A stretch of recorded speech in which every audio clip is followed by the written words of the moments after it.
Thousands of people gathered together over the weekend on the Plaza for the protests. Many were wearing masks because of the pandemic.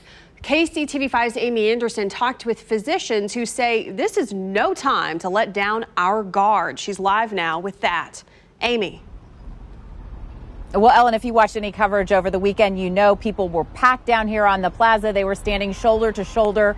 Many of them were wearing masks, but a lot of them were not. We talk with doctors who say while it's always a good thing to be able to have a peaceful protest in any area of the country, right now the timing is quite tricky. Dr. Dana Hawkinson of the University of Kansas Health System says we have done a great job of flattening the curve in our area, but we need to stay on that path. So many of the protesters are young, and there is a false sense of security among that age group that they won't get sick from the virus.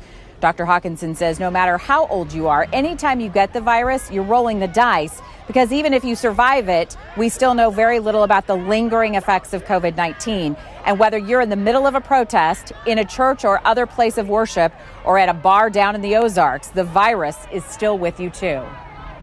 That many people are in that close proximity to each other.